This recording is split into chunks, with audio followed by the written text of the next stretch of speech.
आइए, आज जो हमारा टॉपिक है टीजीटी और पीजीटी गणित के लिए है। हालांकि हम लोग लगातार पढ़ रहे हैं, सिस्टम से एप्लीकेशन के माध्यम से भी पढ़ रहे हैं। अभी तक जो हमने समाप्त किया था वो हमने समाप्त किया था 2D ज्योमेट्री को। आज हमारी स्टार्ट होगी 3D ज्योमेट्री। 3D ज्योमेट्री में क्या होगा कि अभी तक हमने पढ़ा था एक्स अक्ष और वाई अक्ष, तो 2D के अकॉर्डिंग हमने पढ़ा। अब हम 3D के अकॉर्डिंग पढ़ने जा रहे हैं। ये होता है एक्स अक्ष, यह है वाई अक्ष। ये एक लंबवत प्रक्रिया डाली जाती है, ये जेड अक्ष कहलाता है। भाई जो इंपॉर्टेंट है परीक्षा की दृष्टि से हम उसी पर विचार करेंगे, ज्यादा समय नहीं खराब करेंगे। अगर हम इसको थोड़ा सा डॉट डॉट में बढ़ा लें तो ये कहलाता है जेड। ऐसे ही इसको बढ़ाया जाए तो ये कहलाएगा एक्स जेड, और इसको बढ़ा लें तो ये कहलाता है वाई इनवर्स। यह प्रक्रिया जो है 3D कहलाती है, 3D ज्योमेट्री के अंतर्गत आती है। हमने इससे पहले 2D पढ़ा, स्टैटिक्स पढ़ा, डायनामिक्स पढ़ा। आज हम 3D ज्योमेट्री की बात कर रहे हैं। जो 3D ज्योमेट्री है इसके बारे में चर्चा कर रहे हैं, तो आप बहुत ध्यान से सुनना। जैसे आप इस आकृति को नहीं समझ पा रहे हो तो एक बहुत सिंपल आपको भाषा में बताएं कि हमने आप अपने घरों में कमरे में कोना देखा है। अपने घरों में कोना होता है, कमरों में हमने देखा है अक्सर क्या होता है कोना। उस कोने पर हम लाठी टिकाए और इस तरह से झुकी हुई पकड़े। सपोज करो कि यह है हमारी लंबवत दीवार फर्श का स्पर्श रेखा के तहत हमने अपनी लाठी को यूं टिकाया, हमने यूं टिका लिया। यही प्रक्रिया कहलाती है 3D। क्या कहलाती है? 3D। हम 3D में सबसे पहले जो बिंदु की चर्चा करने जा रहे हैं वो 3D के बिंदु की क्या चर्चा करने जा रहे हैं, बहुत ध्यान से सुनना। हम दो चीजें पढ़ेंगे, डायरेक्शन ऑफ कोण, अर्थात बहुत सुंदर बात करें तो दिक् कोज्या और दिक् अनुपात, और दिक् अनुपात, इन दो चीजों पर हम सबसे पहले चर्चा करेंगे। क्या होती है कोज्या, क्या है और अनुपात क्या है? देखो, कोज्या केवल एक ही चीज हो सकती है, लेकिन अनुपात कई चीजें हो सकती है। अनुपात की समाहित चीजें होती हैं। कोज्या कई एक चीज हो सकती है, जबकि अनुपात कई चीजें हो सकती हैं। हमने आपने थोड़ा सा कोज्या के बारे में इसी को स्पष्ट करें, हम इसको थोड़ी देर के लिए डार्क लाइन में बनाए हैं, समझने का प्रयास करना, ठीक है? जो 2D को पढ़े हैं उनको बेहतर समझ में आएगा। और हमने मान लिया यह P बिंदु है, यह क्या बिंदु है? P, और यह हमारा O है। मूल बिंदु क्या है? O। मूल बिंदु क्या है? O। और हमने डाली हुई रेखा को क्या कहा? P कहा। हमने डाली हुई रेखा को क्या कहा? P। हमने पूछा O से P बिंदु तक के बीच की दूरी, माने यस का फार्मूला ज्ञात करने के लिए क्या? हमको पता है कि मूल बिंदु, यह मूल बिंदु है तो इसका 0,0,0, क्योंकि 3D है। 2D होता तो 0,0 तक ही बात होती। हमने 3D की बात की, इस P बिंदु के हमने निर्देशांक x, y, z मान लिए, तो हमारा इस फार्मूला जो बनेगा वो L बराबर क्या बनेगा, बहुत ध्यान से सुनना। अर्थात वो दूरी बराबर क्या फार्मूला होगा? दूरी बराबर होगा a1 square plus b1 square plus c1 square, या a square plus b square plus c square. अच्छा, हमने यहाँ x, y, z माना। अगर हम a b c d मानते तो a b c d ले लेते, x y z मानते तो x y z ले लेते। देखो, बहुत सी चीजें हमने अभी 3D स्टार्ट किया था तब आपको बहुत सी चीजें बताई। इसके बाद हमने यह सवाल लगाना शुरू किया क्योंकि बीच की क्लास ड्रॉप हो गई, हमको थोड़ा जाना पड़ा। तो अब जो बात स्पष्ट है इस समय वो यहाँ पर है कि हम पढ़ने जा रहे हैं दिक् कोज्या क्या होती है और दिक् अनुपात क्या है। तो सबसे पहले अभी हमने दिक् कोज्या और दिक् अनुपात के बारे में नहीं बताया, केवल एक लाइन बताई कि यह एक चीज के लिए होता है, अनुपात बहुत सी चीजों में हो सकता है। अगर हम बात थोड़ी देर के लिए करें, सुनना भैया, मैं थोड़ी देर के लिए इसको रब कर रहा हूं, थोड़ा समझने का प्रयास करना, आपको बेहतर समझ में आएगा। पहली क्लास नहीं लिए तो परेशानी होगी 3D की। यदि A B C तीन संख्याएं हैं सी तीन संख्याएं हैं, L M N, A B C D तीन संख्याएं एल एम एन के क्रमशः समानुपाती हैं, क्रमशः समानुपाती हैं। हमने क्या कहा, ए बी सी तीन संख्याएं एल एम एन के कैसे हैं, क्रमशः समानुपाती हैं। कैसी है प्यारे बच्चे, क्रमशः समानुपाती हैं। तो मेरे प्रिय बंधुओं ध्यान देना, यह कैसी है, समानुपाती है। कैसी है, समानुपाती है। तो ए बी सी को ओपी का दिक् अनुपात क्या होगा, के सापेक्ष एक ओपी का दिक् अनुपात क्या होगा। अब थोड़ी देर के लिए पढ़ना, हमने अभी पढ़ा ए बी सी किसके अनुपात, एल एम एन के हैं। थोड़ी देर मैं इसको फिगर को थोड़ा सा रफ कर रहा हूं, आप थोड़े से समझने की प्रयास करना। पहली क्लास में हमने इस चीज को फाइनल किया था कि क्या ए बी सी तीन संख्याएं हैं, एल एम एन के क्रमशः समानुपाती हैं, तो ए बी सी का ओपी के सापेक्ष दिक् अनुपात क्या होगा, अर्थात ओपी जो अभी रेखा डाली थी मूल बिंदु से पी बिंदु तक, मूल बिंदु से पी बिंदु तक। हमने अभी आप यहां सीधा सा मतलब क्या निकला बेटा, यहां मतलब हम कह सकते हैं cos alpha, cos beta, cos gamma. यह प्यारे दिक्कोज्या है। यह क्या है, दिक्कोज्या है। क्या है, अब यह दिक्कोज्या की हमने आपको शायद तो इस क्लास में परिभाषा भी नहीं बताई, इससे पहले वाली क्लास में बताई थी। अभी थोड़ी देर के लिए फाइन कर रहा हूं। यहां ध्यान देना, यहां पर थोड़ा सा ध्यान देना, ये एक्स अक्ष है, ये वाई अक्ष है और ये जेड अक्ष है। हमने थोड़ी देर के लिए कहा कि हमने यहाँ पर कोई बिंदु P मान लिया, यहाँ बिंदु कौन सा मान लिया, P, जिसके निर्देशांक क्या माने, A B C, क्या माने, A B C। और बेटा यहां से हमने रेखा डाली, जब इसके लंबवत डाली तो इसके लंबवत इसको यहां पर मिलेगी, इसके लंबवत मिलाएंगे तो यहां मिलेगी। अब देख पा रहे हो यह एक चतुर्भुज की रचना कर रहा है। यह एक किसकी रचना कर रहा है, यह एक चतुर्भुज की रचना कर रहा है। हमने कहा कि यह OX से यह दूरी क्या है, यह B है, तो यह भी B होगी, ये निश्चित है, तो यह भी क्या होगी, B होगी। जब हम लंबवत डाल रहे हैं तो 90 अंश के सापेक्ष डालेंगे, तो बेटा यही दिक्कोज्या के लिए हमने उसी फार्मूले के अकॉर्डिंग लिया, cos अल्फा, cos गामा और cos बीटा, cos बीटा और cos गामा।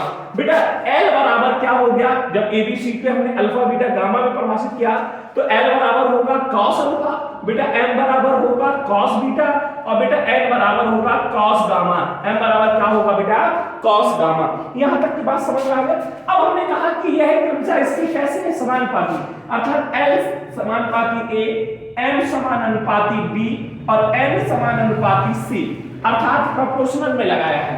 N अनुपाती A के है, M अनुपाती B के है, N अनुपाती C के है। मुझे लगता है कि इतनी बात आप लोगों के जहन में आ गई होगी। तो बेटा अब आपको पढ़ा है L बराबर दूरी पड़ी A बटे ओपी की दूरी क्या निकाली थी, A square plus B square plus C square. ये पहला सापेक्ष M का मान। ऐसे M के लिए लिखेंगे, यहां लिखेंगे M के लिए होगा B upon under root A square plus B square plus C square. ऐसे N के लिए लिखेंगे प्यारे बच्चे क्या, C upon under root A square plus B square plus C square. आशा करता हूं कि तीनों बातें आपको समझ में आ गई होंगी। आशा कर रहा हूं कि यह तीनों बातें आपको बेहतर समझ में आ गई होंगी। नहीं आई हो तो बताइए, नहीं आई तो बताइए। आ गई ना, आ गई। यही एक दूसरा बिंदु भी क्लियर कर रहे हैं, यहीं पर एक दूसरा बिंदु। जिनको नहीं स्क्रीनशॉट लेते रहें बेटे, बहुत लंबा क्लास हो जाएगा यदि मैंने आपको क्लास की तरह पढ़ाया तो बहुत लंबा हो जाएगा। नहीं समझ में आएगा तो मैं बाद में बता दूंगा। यदि LMN दिक्कोज्या है, दिक्कोज्या हो तो अब सुनना भैया, LMN कैसा हो, दिक्कोज्या हो, अर्थात इसका मतलब क्या हुआ, L square M square plus M square बराबर 1, L square plus M square plus N square बराबर 1। अभी हमने बताया था L बराबर cos अल्फा, B बराबर cos बीटा और L बराबर cos अल्फा, N बराबर cos अल्फा, बेटा M बराबर cos बीटा और N बराबर cos गामा। पुटअप कर दीजिए इसी को, वैल्यू को पुटअप करेंगे तो बेटा cos square alpha plus cos square beta plus cos square gamma equal 1। क्या निकला बेटा, गामा। हम तोड़ सकते हैं, हमने सर्वश्रेणी का पढ़ी है, sin square alpha cos square alpha minus sin square alpha cos square theta plus sin square theta बराबर 1। हमने ट्रिग्नोमेट्री में यह चीज पढ़ी थी तो बेटा इसको भी लिख सकते हैं 1 अपान साइन स्क्वायर अल्फा। इसको क्या लिख सकते हैं 1 माइनस साइन स्क्वायर अल्फा। तो इसको भी लिख सकते हैं 1 माइनस साइन स्क्वायर बीटा। तो इसको भी लिख सकते हैं 1 minus sign square gamma equal क्या पढ़ेंगे 1। बेटा देखो 1 2 3 प्लस के जब खुलेंगे तो ये सारे प्लस के होंगे। 3 माइनस यह वाले पद इधर ले आएंगे 3 माइनस 1 यह सारे पद उधर ले जाएंगे तो क्या बनेगा sign square alpha plus sign square beta plus sign square gamma. अब ये भी चीज समझ में नहीं आई तो फिर टीजीटी की तैयारी बंद कर दो। तो 3 में से 1 गया 2। बेटा क्या बना दूसरी हमने पॉइंट को क्लियर किया sine square alpha sine square beta sine square gamma equal to. पिछली बार सवाल एक मिला था यहां से याद रखना यहां एक मान हमने निकालने में समझ पाई। अब थोड़ी सी बात अगले पॉइंट की ओर कर रहे हैं। थोड़ी सी बात बहुत लंबा होगा भैया पता नहीं आप लोग क्यों बना रहे हैं रहने दो भाई विवेक बाबू रहने दो अपलोड करोगे यार बहुत लंबा कुछ समझ में नहीं आएगा भाई पहले से पढ़ा हुआ बेस की। तो एक्स अक्ष वाई अक्ष जेड अक्ष क्या कहा मैंने एक्स अक्ष वाई अक्ष एक्स अक्ष वाई अक्ष जेड अक्ष की दिक् कोज्या क्या होती है। जेड अक्ष की तीसरा पॉइंट है कि दिक् कोज्या क्या होगी या क्या होती है। तो प्यारे बच्चे एक्स अक्ष की दिक् कोज्या क्या होगी वाई अक्ष की दिक् कोज्या क्या होगी और जेड अक्ष की दिक् कोज्या क्या होगी। अर्थात आप सुनना भैया जब जिसके बारे में बात की जाए एक्स अक्ष के बारे में किया तो एक्स का मान 0 जिसके बारे में बात की जाए उसके मान के सापेक्ष को 0 पुट अप कर देंगे शेष मान जो है उसके बाद इक्वल निकल आएगा। अर्थात आप रट सकते हो सीधा रट लीजिए एक्स अक्ष के बारे में किया तो x बाकी सब 0 वाई अक्ष के बारे में बात की जाए तो वाई जिसके बारे में बात की जाए उसके मान को 1 मानते हैं गलत बोल गया मैं करेक्शन कर लेना जिसके बारे में बात की जाए उसको 1 बाकी पद 0 जिसके बारे में बात ना हो वो 0। एक्स अक्ष के बारे में की तो x का मान 1 वाई अक्ष के बारे में की तो y का मान 1 जेड अक्ष के बारे में बात की तो z का मान 1 यही देखो जाओगे। अच्छा ये लाइन जिसने कुछ भी नहीं पढ़ा बस उसको ये रटना आ गया कि एक्स अक्ष का पूछा जाए दिक् कोज्या तो 1 0 0 वाई का पूछा जाए तो बीच वाला 0 और जेड का पूछा जाए तो लास्ट वाला 0। आशा करो यह लाइन हर स्टूडेंट की समझ में आ गई ना बहुत सुंदर। प्रिय बंधुओं एक बात और मैंने शायद यह ज्यादा उधर लिख दिया है विवेक इशारा कर रहे हैं कि सर ये दिख नहीं रहा है। हाँ अब तो काफी लोग बंधु समझ रहा है बहुत। एक्स अक्ष के लिए दिक् कोज्या क्या होगी ऐसे लिख देते हैं दिक् कोज्या क्या होगी बेटे 1 0 0 वाई अक्ष के लिए 0 1 0 बेटा जेड अक्ष के लिए 0 0 1 बस यही आपके दिक् कोज्या हो गए। आशा कर रहा हूं समझ गया कोई कह रहा है कि नहीं सर इसको सिद्ध करके दीजिए। बहुत सुंदर सवाल कहा है किसी ने बहुत सुंदर। हाँ ये देवी का जवाब ये है कि इसको सिद्ध करना बिल्कुल करेंगे सिद्ध बिल्कुल। देखो हमने अभी आपको पढ़ा था L बराबर कॉस अल्फा M बराबर कॉस बीटा N बराबर कॉस गामा यही पढ़ा। जब लंबवत होगी तो जिसके बारे में कहा जाए उसकी वैल्यू को 0 मान लिया जाता है। वहां तो देखो एक्स अक्ष में पूछी तो cos अल्फा 0 हो गया cos 0 का मान 1 होता है। अब समझ गए वहां 1 कैसे लाए। बाकी जिसको वो तो लंबवत है cos 90 0 बेटा cos 90 0 हो गया। जब हम उसकी अगली बात करेंगे तो L अल्फा cos गामा ये cos बीटा cos गामा। अब हमने कहा बाई अक्ष के सापेक्ष तो जिसके बारे में बात की उसकी मान 0 इसमें cos अल्फा 90 होगा cos बीटा cos 0 होगा और बेटा cos गामा जो है cos 90 होगा। ये भी मान 0 हो गया 1 हो गया ये 0 हो गया। ऐसे जेड के लिए निकाल लेंगे जिसके बारे में किया जाए उसके मान को 0 मान लेते हैं। वहां समझाने के अकॉर्डिंग हमने इस शब्दावली को गलत बोल दिया था। आशा कर रहा हूं समझ गए होंगे तीनों बातें समझ गए होंगे। अब हमने एक बात पूछी कि दो बिंदुओं से जाने वाली रेखा का दिक् अनुपात क्या होगा। यह हमने क्या निकाली दो बिंदुओं से जाने वाली रेखा का यह हमने निकाली थी दिक् कोज्या। क्या निकाली थी दिक् कोज्या। अब हमें निकालना है दिक् अनुपात। रफ कर रहा हूं भैया क्या निकालना है, ये सिद्ध किया था इसलिए इसको रद्द कर दिया। अब हमें दिक् अनुपात की चर्चा करनी है कि दिक् अनुपात क्या होता है। देखा भाई, दिक् अनुपात के बारे में सुना, वैसे तो डायरेक्शन बनाकर जो है समझाना बेहतर होता है। मान लिया कि हमने यदि a बराबर x1 y1 z1, b बराबर मान लिया x2 y2 z2 है, तो AB का दिक् अनुपात क्या होगा। देखो वैसे तो जब दिक् को क्या लिखा जाएगा तो ऐसे लिख दिया जाएगा, दिक् अनुपात को ऐसे लिख दिया जाता है, ठीक है, डायरेक्शन के तहत और डायरेक्शन के तहत, याद रखना दोनों बातें।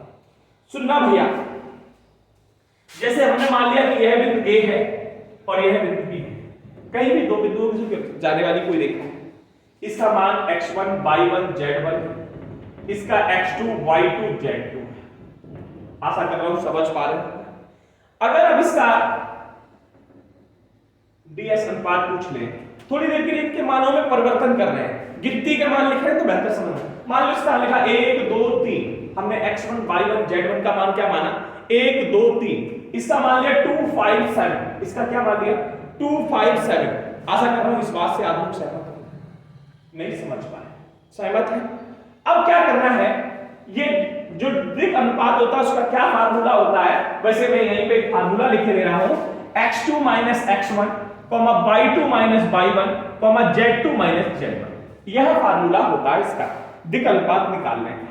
एक जब यह मान दिया हो, आइए यहीं पे कर ली, 2 में से 1 गया 1, 5 में से 2 गया 3, 7 में से 3 गया 4, दिक् अनुपात क्या निकला 1 3 4, अर्थात यह दिक् अनुपात का फार्मूला निकला दो बिंदुओं से जाने वाली का क्या x2 x1 y2 y1 z2 z1। आशा कर रहा हूं इतनी बात समझ गए होंगे, इतनी बात समझ गए होंगे। अच्छा मैंने अभी थोड़ी देर पहले इसको रब कर दूं, इसको थोड़ा सा रब कर दूं, अभी बता रहा हूं। हाँ ये दिक् अनुपात, अब दो बिंदुओं के बीच की दूरी की बात भी कर रहा हूं, अभी कर रहा हूं, 1 सेकंड का समय दीजिए जी। क्या हाँ, बोलो। हाँ कोई प्रॉब्लम नहीं, चलो सुनो, देखो 2D में दो बिंदुओं की दूरी ज्ञात करने के लिए, कि बीच की दूरी ज्ञात करने के लिए d बराबर आपने पढ़ा था √x2 x1 का होल स्क्वायर y2 y1 का होल स्क्वायर।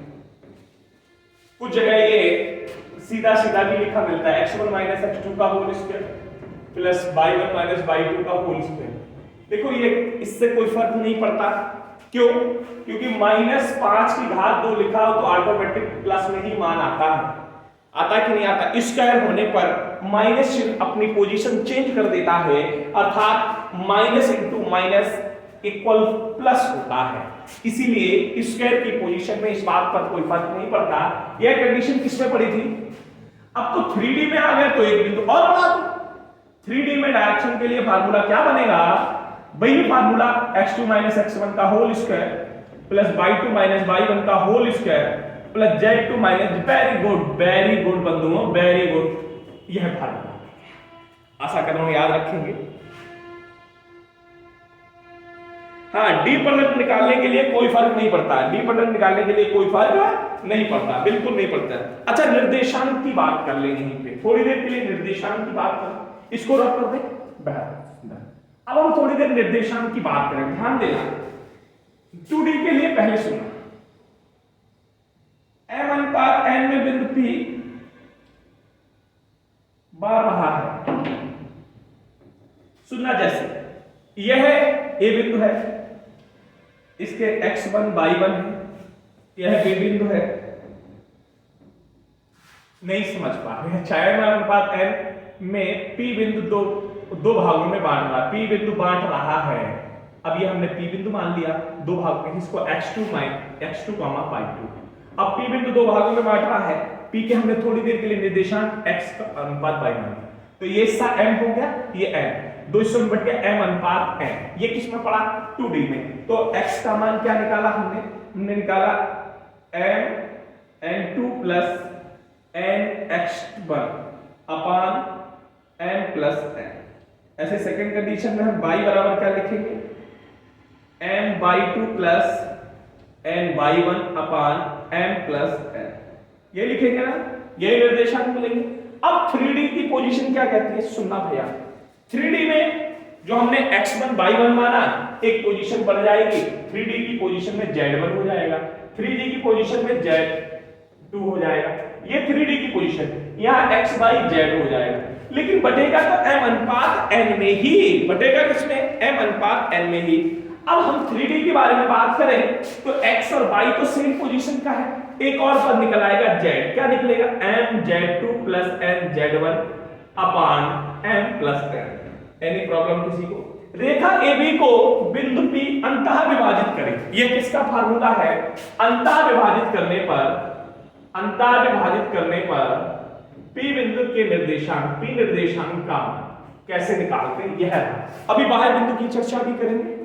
अंतः बिंदु के लिए क्या रहा था, यही रहा, अर्थात रेखाखंड AB को m अनुपात n में जब विभाजित करें तो क्या निर्देशांक होंगे, आपके सम्मुख रख दिए हैं।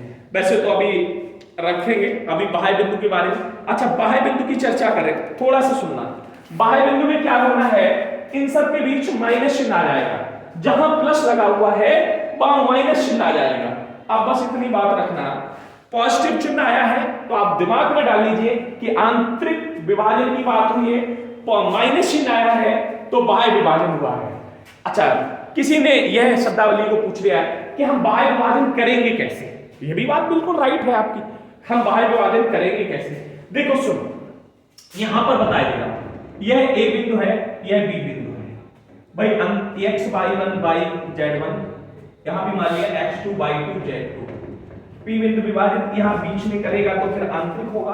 अब बाहर की ओर ले जाओ, सपोज करो कि हम यहां ले आए P बिंदु पर, ये बाहर की ओर चला गया, बाहर विभाजित किया तो निर्देशांक क्या होंगे बेटे, x y z। अब ये m अपॉन n में कैसे विभाजित होगा, देखो पूरा पार्ट तो n में विभाजित हुआ, कितना बाहर गया n, तो ये n। आशा कर रहा हूं अब समझ गए होंगे, आशा कर रहा हूं समझ गए होंगे। हाँ, यही m अपॉन n में विभाजित करने की प्रक्रिया, आशा कर रहा हूं।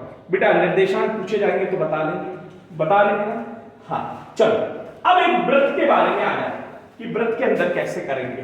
वृत्त के निर्देशांक को हम क्या करेंगे, कुछ लोग सोच रहे होंगे बहुत आज फास्ट पढ़ा है ऐसे, बिल्कुल सही सोच रहे हो आप लोग, इसलिए सही सोच रहे हो कि यह विवेक जी जो कार्य कर रहे हैं इनके लिए मजबूरी है मेरी की स्पीड बढ़ाना, क्योंकि यह चीज जो है हम ऑनलाइन नहीं पढ़ा सकते, क्योंकि बहुत समय लगता है एक एक को समझाने में, और आप उसको ऑनलाइन करना चाहते हैं। देखो, केंद्रक G के निर्देशांक ज्ञात करने में, केंद्रक G के निर्देशांक कैसे ज्ञात करोगे, एक त्रिभुज है भैया, त्रिभुज है और इसमें यह C है, यही C केंद्रक है, इसके निर्देशांक कैसे ज्ञात करेंगे, 2D में कैसे करेंगे, 3D में कैसे करेंगे। 2D में बात करें तो हमने बताया जैसे इसको A मान लिया, इसको B मान लिया, इसको C। 2D होगा तो x1 y1 ही रहेगा, 3D होगा तो z1 आ जाएगा, x2 y2 z2। हाँ बस हाँ सही कह रहे हो, बिल्कुल सही कह रहे हो आप ये हाँ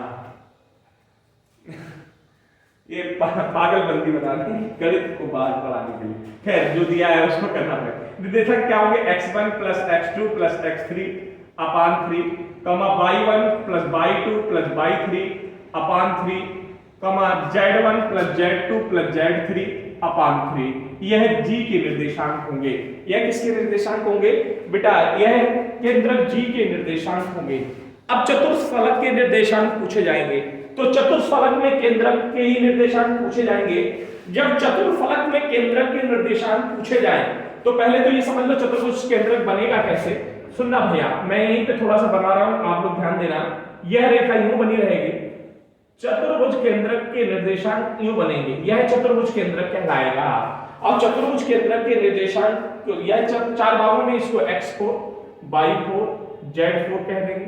वही से प्रोसेस इसको 3 में बदला, इसको x1 x2 x3 x4 अपान 4 y1 y2 y3 plus y4 अपान 4 z1 z2 z3 z4 अपान 4।